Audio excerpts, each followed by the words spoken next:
네, 문재인 대통령이 오늘 오전 청와대에서 내외신 출입 기자들을 대상으로 신년 기자회견을 갖고 새 국정 운영 구상을 밝혔습니다. 네, 서양호 두문정치전략연구소 소장, 최형두 경남대 초빙 교수, 또 차두현 아산정책연구원 개건연구위원과 함께 관련 소식 자세히 살펴보도록 하겠습니다. 세 분 어서 오십시오. 안녕하세요. 자, 세 분 다 보셨죠? 네네. 한 20분 정도 그 기자회견이 있었는데요. 문 대통령이 약 20분 동안 그 집권 2년째 구상을 밝혔고 이어서 경제, 정치, 외교, 안보, 사회, 문화 순으로 1시간 동안 기자들과 질의응답을 가졌습니다. 일단 형식이 좀 자유로워서 그런지 몰라도 굉장히 대통령 기자회견을 하는데 이렇게 기자들이 많이 웃고 웃음이 오간 거는 좀 이례적인 것 같은데요. 일단 어떻게 보셨는지 세 분의 의견부터 좀 들어보겠습니다. 먼저 소장님 한 말씀 해주시죠. 네, 신년사 발표 모두 발언할 때만 해도 예. 좀 다소 긴장된 표정이어서 예. 대통령께서도 굳은 표정이었는데 아무래도 질의응답하는 과정에서 웃음도 터져나오고 미소도 지으면서 자연스러워진 것 같습니다. 특히 안보와 관련된 한반도 비핵화에 대한 질문이 있을 때는 아주 단호한 그 원칙, 그 한반도 비핵화는 우리의 양국의 합의된 원칙이라는 걸 강조하는 거 보면 안보 문제에 대해서는 아주 그 강인한 모습을 보이면서 네. 전체적으로 기자들이 국민들을 대신해서 질문하는 것으로 생각하시고 소통하는 방식으로 진행됐다는 게 상당히 인상 깊었다라고 좀 일단 스케치 먼저 말씀 좀 드리겠습니다. 네. 교수님께서는 어떻게 보셨어요? 네, 전반적으로 신년 기자회견 예년과 크게 달라진 게 있는가 싶습니다. 형식이 달라졌다고 하지만 결국에는 그 질문이 정치 6개 이렇게 사실은 이전에도 각본이 있는 게 아니고요. 기자들이 그렇게 질문을 사전 이렇게 조율해서 겹치지 않게끔 하는 게 이제 해왔던 과정인 것이고. 근데 이번에는 홍보수석이 직접 나서서 질문 6개를 우선에 정치에 몇 개 이렇게 좀 교통정리를 했습니다. 그리고 텔레비전 지상파 좀 해달라든가 안배를 하고 그걸 이전에는 이제 기자실에서 자율적으로 해오던 것을 이번에는 적석 형식으로 해서 했던 것이고요. 내용 면에서 보자면은 저는 좀 아쉬운 것이 이제 너무 이 문재인 대통령 안보 문제에 대해서는 우리 지금 서 소장이 말씀하셨지만 단호한 부분을 밝힌 건 참 좋았다고 생각합니다. 네. 특히 한미 동맹에 관한 문제도 그랬고 그런데 이제 전반적으로 보면 아직도 좀 이념적인 이런 좀 선악이라든가 선악 구도 같은 게 여전히 전체적인 기조에 지금은 한 표라도 더 이기는 정치 선거 국민이 아니고요. 대부분의 국민 80% 90% 국민을 떠안아야 되는 이런 그 국정의 순간입니다. 이 순간에서 근데 마지막에 대한민국 100년이라는 것은 건국 100년이라는 것은 또 양설이 있고 사실은 그 이야기도 하더라도 임시정부로부터는 100년이고 19대 대통령인 내가 19대 대통령인데 이 19대 대통령까지 오게 된 대한민국은 70주년이라든가 이렇게 다 양론을 받을 수 있는 부분인데 한 부분은 억지로 배제하고 했던 것도 보면은 조금 그리고 촛불과 비촛불로 이전이 나눈다든가 그다음에 경제 문제에서도 최저임금으로 인한 후유증이 얼마나 큽니까? 근데 그 문제에 대해서 이게 지금 현재 문재인 정부의 옳다는 소신만 이제 계속 강조한 셈인데 그런 부분에서 좀 더 종합적인 메시지가 아쉬웠다 이렇게 평가를 주겠습니다. 예. 자, 차 의원님도 한 말씀 해주시죠. 네, 저는 주로 외교안보 분야에 관심을 가질 수밖에 없고 거기를 주로 봤는데요. 예.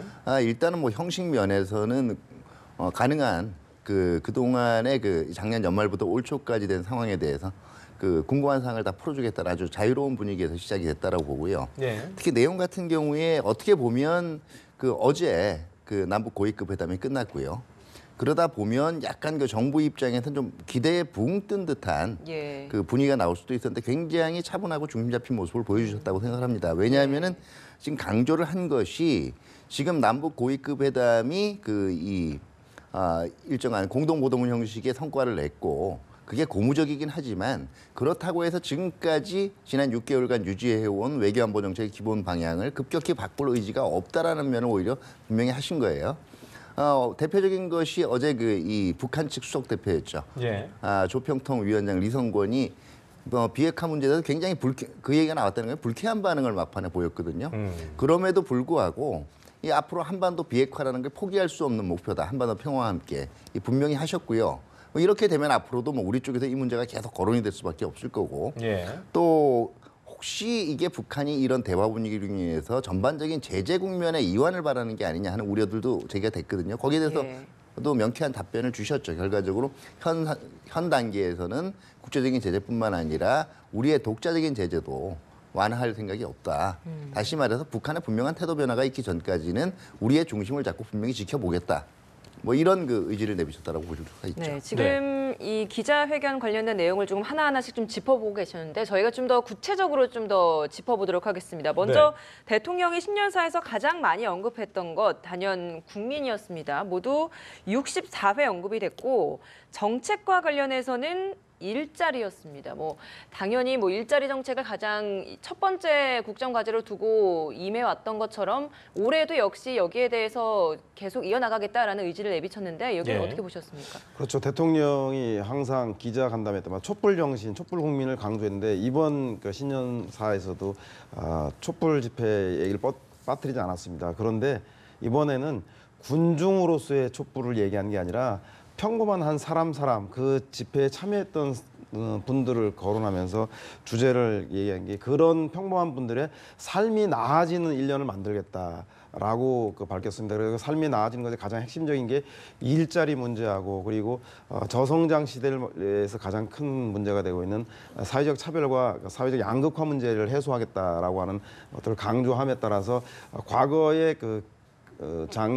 작년만 해도 집권 초기에 적폐청산이라든가 개혁적인 문제에 대한 강조를 했다면 이번에는 촛불 정신, 그 개혁의 마지막 방점은 결국은 적폐를 청산해서 국민들의 삶의 질을 개선하겠다라고 하는 민생 문제에 대해서 강조한 것들이 지난번에 가장 달라진 모습인 것 같다는 생각이 들고요. 특히 정부가 주도하고 있는 일자리 문제에서 공공부문에 대한 일자리 조성과 그리고 비정규직의 정규직화 문제 그리고 최저임금 문제와 노동시간 문제에 대해서는 사회적인 대타협을 통해서 반드시 돌파하겠다.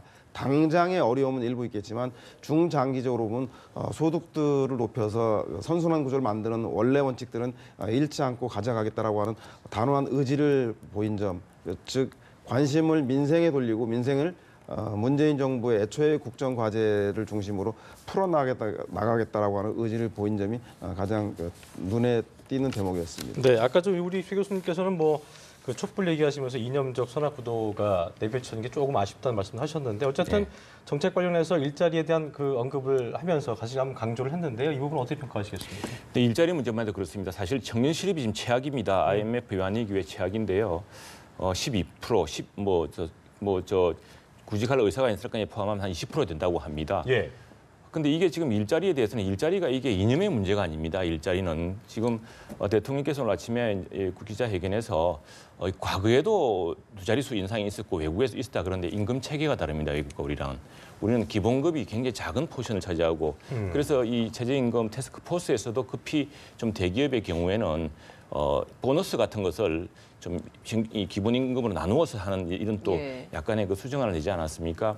그런데 그 차이를 무시하고 지금 갑자기 올림으로써 지금 어떤 문제가 생기냐면은 많은 부분 특히 영세 상인들이 이 사람을 또 고용하지 않습니까? 그렇습니다. 이 고용했는데 지금 이걸 해고를 시킨다거나 또는 패스트푸드점 같은 경우는 자동화로 가고 있습니다. 그래서 상대적으로 일자리를 줄이고 있는 형국이 되었고요.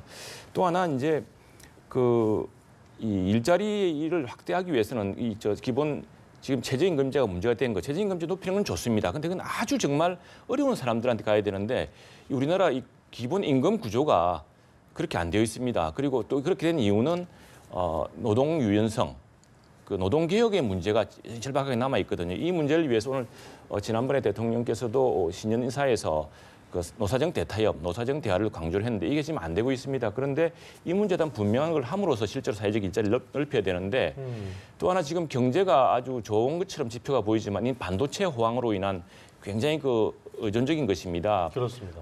청와대 일자리 상황판에 나오는 주요 업종 13개 지표가 있는데 이 중에 7개가 나쁩니다. 굉장히 나쁩니다. 특히 남해안 창원이라든가 거제라든가 이런 지역에 있는 조선업 같은 경우는 지금 전년 대비 70%가 수출이 줄어가지고요. 굉장히 그렇습니다. 어려운 상황입니다. 그리고 이제 잘 되는 반도체 이런 것들은 일자리가 많이 연관되는 것이 아닙니다. 반도체라든가 석유화학이나 석유 제품 같은 것은. 그래서 실제로 어려운 상황에 대해서 너무 이념적으로 소득 성장 주도라는 그런 개념에 사로잡혀서 이렇게 딱 갇혀서 실제 경제 어려움. 그래서 산업군별로 어떤 균형이 그렇습니다. 필요하다는 말씀하시는 또 거죠? 성장 정책, 실제로 예. 혁신과 성장 정책이 필요한 그래요. 시점인데 산업 정책이 돋보이지 않았다 이런 아쉬움이 있었습니다. 알겠습니다.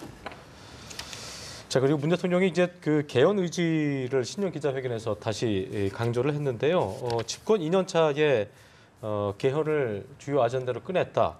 이건 국정 운영에 대한 어떤 자신감을 필요한 거라고 좀 뭐 해석을 해야 될까요? 그렇죠. 통상적으로 그 대통령이 개헌을 끌어내는 경우는 선거를 앞두거나 아니면 임기 말기에 낮은 지지율로 인해서 국정 개혁에 동력이 실리지 않을 때, 국정 수행에 동력이 실리지 않을 때 개헌을 던짐으로 인해서 야당이라던가 정치 지형들을 그 대통령이 유리한 구도로 바꾸기 위해서 제안을 했었는데 예. 이번에 이례적으로 집권한 지 1년이 채 안 된 시기에 개헌을 제기함에 따라서 혹시 국정 주도권에 자신감을 가지고 있기 때문에 그 지지율로 개헌을 돌파하려고 하는 거 아닌가라고 하는 국정원의 자신감을 얘기하는데 결국 개헌은 잘 아시겠지만 정부 발의든 그 의원 발의든 간에 3분의 2 이상, 즉 국회 200명의 의원이 찬성해야 국민 투표에 붙여지게 됩니다. 따라서 국회가 동의하지 않는 개헌은 사실상 불가능하기 때문에 제가 볼 때는 대통령의 오늘 얘기는 개헌은 반드시 하되 국회가 동의하지 않는 즉 권력 구조에 대한 민감한 대통령을 4년제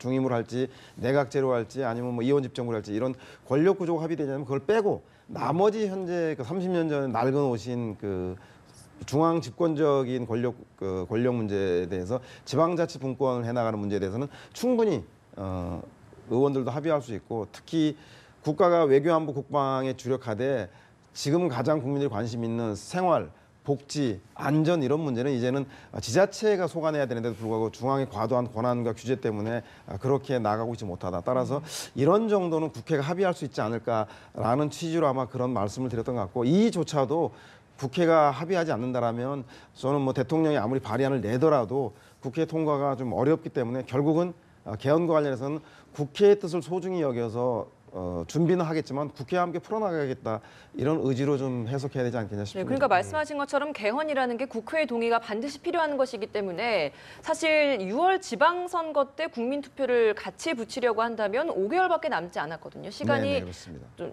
마땅치 않은 좀 길지 않은 시간이기 때문에 이 시간 동안 이게 현실적으로 가능하냐 이런 문제가 많습니다. 사실상 뭐 잘 아시겠지만 사회적 합의는 돼 있죠. 지난번 대통령 선거에서 여야의 모든 후보들이 지방선거 때 개헌을 하는 것이 사회적 비용이라고 하는 1,200억을 줄일 수 있고 그리고 국민들도 이미 권력 구조와 관련해서는 4년 중임제 대통령제를 가장 높이 원하고 있기 때문에 그렇다면 나머지 문제 생활에 대한 문제라든가 87년 체제에서 변화된 다양한 국민의 요구를 수련하기 위한 자치분권에 대한 요구라든가 이런 것들로 되면 시기의 문제는 아니다. 다만 지방선거 때 하게 됨에 따라서 야당이 자기에게 불리하다라고 해석하는 이런 문제가 있는데 이렇게 각 정당이 유불리에 의해서 대선 때 합의했던 국민적 약속을 지키지 않는 것이 타당한 것인가? 물론 이조차도 예. 국회가 결정할 일이라고 대통령 네네. 판단하고 있는 것 같습니다. 네, 최 교수님도 하실 말씀 있을 것 같습니다. 네, 사실은 왜 개헌이 이야기됐는가에 대한 근본적인 이 배경을 지금 잊고서 좀 정략적으로 편의적으로 이야기하는 거 아닌가 싶은데요. 예. 이 개헌이 왜 있었냐면 탄핵 때문에 있었습니다. 지금 이제 헌정사상 처음으로 탄핵으로 대통령이 파면되고 또 지금 감옥에 가 있는 상황이 되어 있는데 이 역대 대통령이 직선제 되게 불행했습니다. 뭐 가족이 구속되거나 또 본인이 뭐 수사를 받거나 또는 죽거나 뭐 이런 일이 있었는데 그래서 이런 실패. 근데 이게 국정이 또 혼란으로 이어졌거든요, 매년. 예. 그래서 이제 권력 분산을 이야기했던 것이고 그래서 개헌이 나왔던 것입니다. 그래서 모든 정당 후보들이 개헌하겠다고 지금 주장을 공약을 했던 것이고 그것 때문에 나오는 것입니다. 그런데 지금 대통령의 오늘 발언도 그렇고 미묘하게 예. 정부가 바뀌는데 이게 지금 권력 구조 개편 이야기가 없어졌습니다. 이 대한민국 정부 국정의 혼란과 불행을 가져왔던 제왕적 대통령제를 어떻게 고치겠다는 말이 예. 사라졌습니다. 오늘 보면은요. 기자가 질문한 것에서 권력 형태에 대해서 답변을 했는데 이 답변도 사실은 편의적입니다. 왜냐하면요. 한겨레 신문하고 국회의장실, 정세균 국회의장실이 공동으로 조사한 게 한 일주일 전에 나와 있습니다. 거기 보면은요. 개헌 중에 제일 중요한 부분은 권력 구조라고 이야기했고 권력 구조 중에는 뭐가 제일 선호하느냐 했을 때 혼합정부제를 43.7%, 44% 1등으로 꼽았고 예. 두 번째 4년제 중임제를 꼽았습니다. 그러니까 이것도 사실관계가 다릅니다. 조사마다 물론 다르게 나옵니다만 왜 그리고 혼합정부제라는 건 뭐냐면은 대통령의 권한이 너무 압도적이니까 실제로 총리의 권한을 좀 강화하고 총리를 지명할 때 국회가 좀 권한을 주어서 뭐 총리가 대통령의 허수아비가 되는 일이 없도록 하자는 이런 게 아니거든요.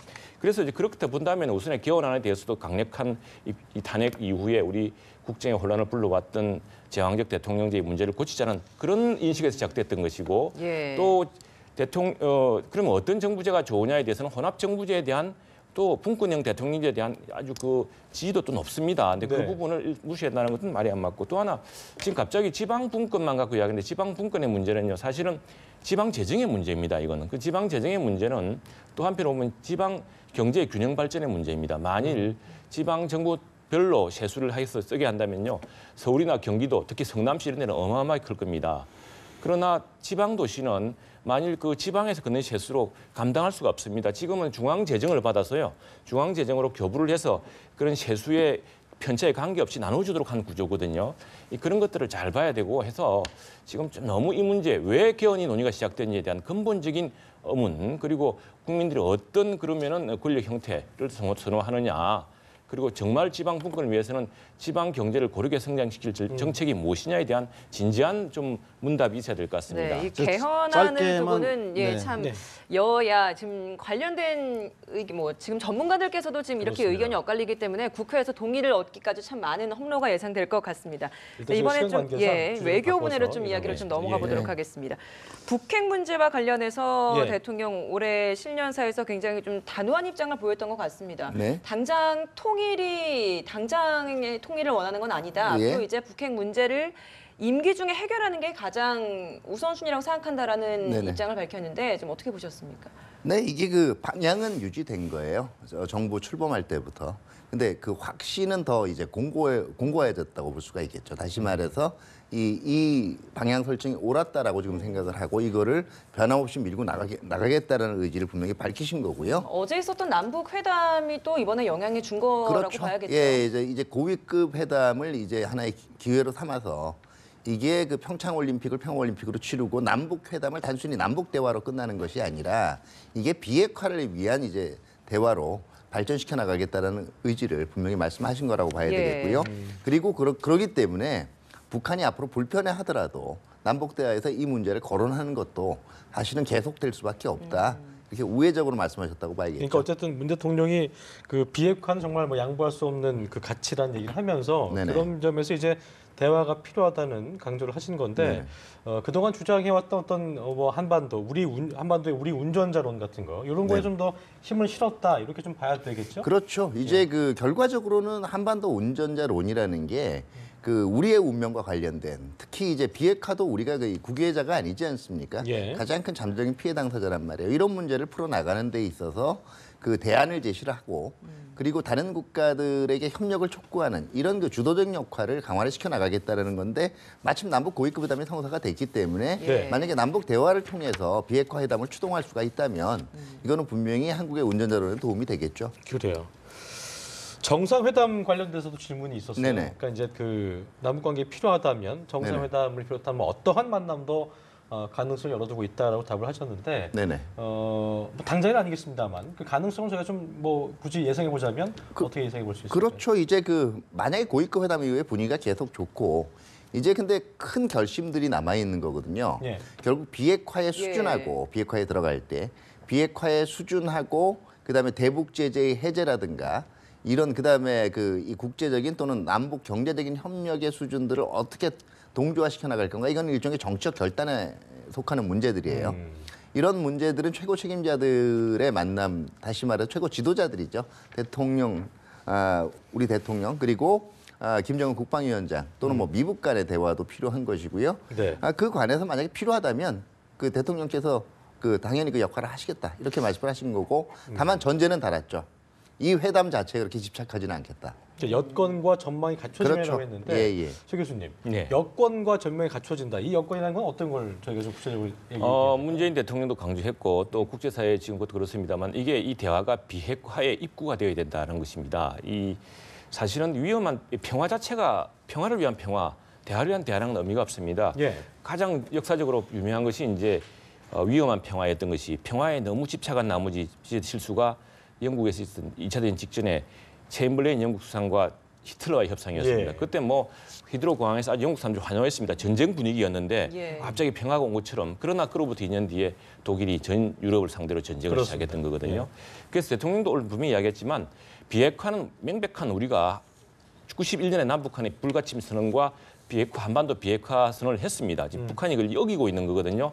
그 부분에 대해서 우리가 물러설 수 없는 입장이라는 걸 분명히 했습니다. 그래서 바로 비핵화로 가기 위한 그런 입구가 돼야 된다. 비핵화는 구분하고 저쪽에서 뭐 한미 군사 훈련 중단하라, 그리고 미군 철수하라 이런 이야기 들어가면서 자기들은 뭐 전혀 이 핵 문제를 풀기 위한 아무런 성의라든가 대안을 내놓지 않으면서 그렇게 끌려가지 않겠다라는 예. 그런 것을 조건으로 삼는 것 같습니다. 예. 네.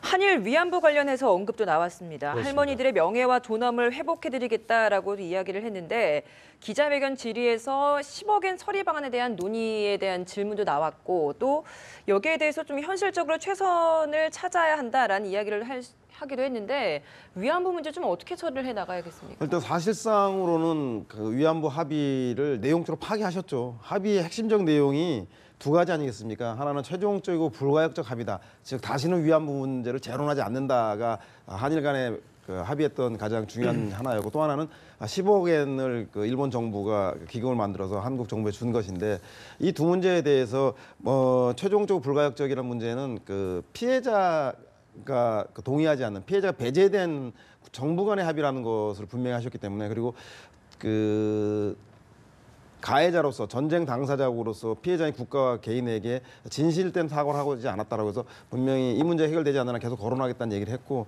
그리고 10억엔도 사용하지 않고 별도로 기금을 만들어서 어떤 식으로 할지에 대해서는 추후 협의를 하겠다고 했지만 이 배상금 자체도 그 위안부 할머니들에게 가는 거에 대해서 반대하는 그 용처에 대해서 반대했기 때문에 저는 이 두 가지 문제를 내용적으로 반대했기 때문에 사실상 이 합의는 내용적으로 파기됐다 하지만 국가 간의 협정이기 때문에 그리고 북핵 문제를 두고 한일 간의 미래 관계를 위해서 재협상이라든가 협상 파기를 공식화하지는 않겠다. 다만 일본이 실제로 전범 국가로서의 진실한 화해와 용서를 구할 때까지 이 문제는 뭐 정치적인 쟁점으로 삼아 나가겠다는 의지의 표현이 아닌가 싶은 생각이 듭니다. 근데 일각에선 또 이를 두고 그래서 이것도 저것도 아닌 이야기였다라는 모호했다는. 비판적인 시각도 있던데요. 여기에 그렇죠. 대해서는 어떻게 보십니까? 그러니까 뭐 정치라는 것이 일도양단할 수 있는 것이 아니고 외교란 특히 더 그런 것 같습니다. 그래서 저는 뭐 내용적으로 위안부 할머니들과 그 합의에 대해서 반대하는 분들의 내용을 수용하되 전임 정부가 했던 협상일지라도 국가 간의 협상에 대해서는 존중할 수밖에 없는 대통령으로서의 뭐 선택이 아니었나 싶은 생각이 듭니다. 네. 예. 그리고 어떻게 보면 예. 예. 그 외교적인 현실을 반영을 한 거예요. 다시 말해서 지금 현재의 현황을 보면요, 그 한일 간의 위안부 합의가 양쪽 다 이제 제대로 이행되기 힘든 여건이 조성된 건 맞아요. 우리는 우리대로 국내 여론들이 있는 거고요. 예. 국제적으로도 일본은 그러면 위안부 합의를 충실히 이행을 했냐 하면 결과적으로 자기네들 나름의 왜곡적인 역사관이 계속적으로 정치인들의 발언이나 이걸 통해 나왔거든요. 결과적으로 양쪽 다 성실하게 이행되기 힘든 여건이 조성이 된 거고요. 사실은 위안부 할머니들은 위로금 문제는 그동안 이 위로금 수령을 거부해왔던 할머니들을 제외하면 상당 부분 이미 집행이 이루어져 왔어요. 다만 이제 앞으로 하지 않는 거는 이 할머니, 나머지 남은 할머니들한테 이거 받아가세요. 이렇게 권유하거나 이런 거 하지는 않는 거거든요. 그러니까 현실은 그대로 반영을 하는 거되 상징적인 의미에서 완전히 약속을 뒤집는다.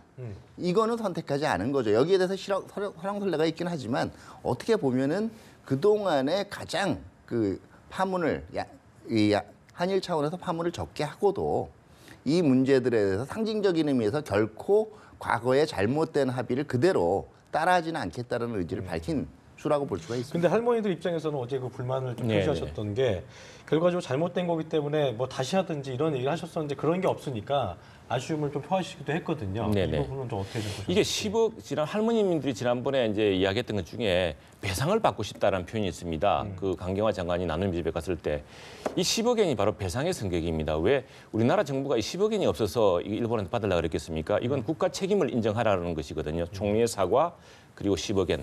이전에는 줄 때 무슨 평화기금이라 해가지고 민간단체의 성금 형식으로 해서 줬습니다. 예. 그건 국가 책임 인정하는 게 아니죠. 배상이라는 것은 국가가 저지른 범죄나 잘못에 대해서 사과하고 그걸 이제 갚아준다는 이런 취지거든요. 그래서 배상금 성격이 있었기 때문에 이제 이걸 사실 받았던 것이고 이게 이제 협상의 그건데 이 10억엔을 다시 돌려주기도 어렵게 돼 있습니다, 지금. 그래서 오늘 대통령도 기자회견에서는 그걸 어떻게 할 것인지를 논의해 보겠다라고만 이야기했는데 문제는 뭐냐면요.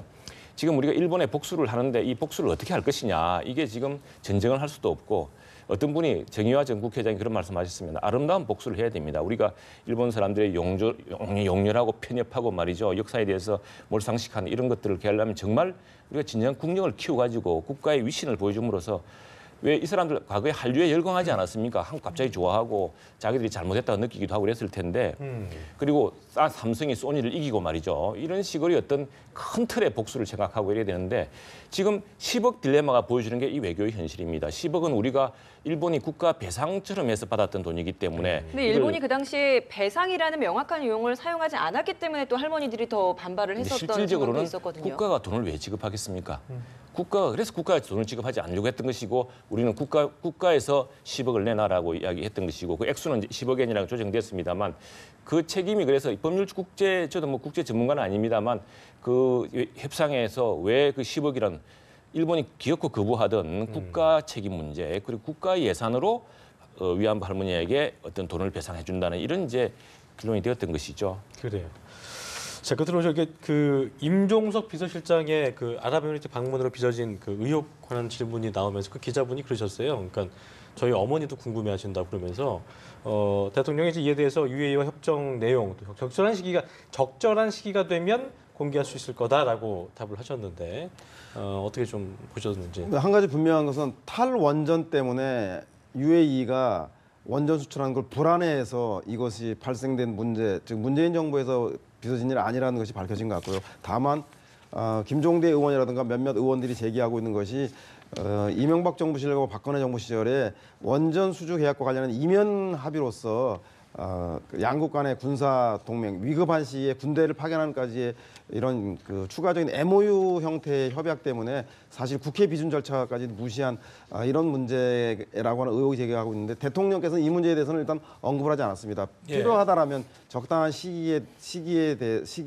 따라서 양국 간의 국익이 손상되지 않은 범위에서 공개하겠다고 했기 때문에 이제 더 이상 이 문제는 여도 야도 정치적인 쟁점을 통해서 왈가왈부하기보다 저는 뭐 UAE에서도 공식적인 문제가 없고 지금 돌아가서 그 칼둔 청장이 한국에 방문해서 흡족한 양국 관계를 전략적 동반자 관계로 격상시켰기 때문에 더 이상 이 문제는 거론하지 않는 것이 좋겠다는 생각이 들고 다만 적정한 시기라고 대통령이 표현하신 대로 국회 운영이나 정보의 차원에서 비공개적으로 과정에 있던 문제들을 공유하는 그런 절차는 필요하지 않겠냐 싶은 생각이 듭니다. 네, 다만 전제로 하고 싶은 게 이 그 아랍에미레이트의 군사 이제 협약 협정 문제가 예. 나올 때 저도 여기 그 관련 자문을 하고 의견을 개진한 적이 그러셨군요. 있었어요. 예. 그리고 뭐 그 당시에 관련 당사자분들이 이 문제는 결국 국익을 위한 결단이다라고 얘기하는데 저는 당시에 결코 이게 국익을 위해서 유리하지 않다라고 봤어요. 왜냐하면 다른 국가와의 군사적인 기여를 약속하는 문제는요. 예. 이거는 어디까지나 공개적이고 투명하게 그다음에 의회와의 협력을 통해서 이루어져야 됩니다. 그게 헌법의 기본 정신이고요. 예. 그게 상권 분립의 그 입장에서 맞는 것이기도 해요. 왜냐하면 군사적인 기여나 군사적인 협력이라는 거는 결과적으로는 최종적으로 국가의 안위하고 존망까지 연결이 될 수가 있는 거예요. 두 번째는 우리가 우리 스스로의 방위력의 한계가 있어서 전작권까지 그 전환을 연기를 시켜가고 동맹 체제를 유지해가는 형식에서 자칫하면 이게 안보 잉여론이 나올 수가 있어요. 얼마나 군사력이 남으면 이 문제는 분명히 절차는 잘못됐어요. 추진되는 절차하고 내용에도 분명히 하자가 있을 수가 있어요. 다만 이것도 국가 간의 약속의 문제거든요. 아무리 하자가 있었다라고 해도 국가 간의 정부 간의 약속이 있었기 때문에 일단은 상대방이 명백하게 공개하기를 원하지 않는 이상 그리고 그 원래 약속했던 바에서 굉장히 중요한 변경을 가야 될 필요가 있지 않은 이상은 제가 보기에는 이거는 앞으로 시간을 두고 처리해가는 게 맞다라고 봅니다. 예, 알겠습니다. 알겠습니다. 네, 오늘 세 분과 함께 새 문재인 대통령 정부의 새해 국정 운영 구상에 대해서 좀 자세히 짚어봤습니다. 네. 고맙습니다. 고맙습니다. 네, 감사합니다.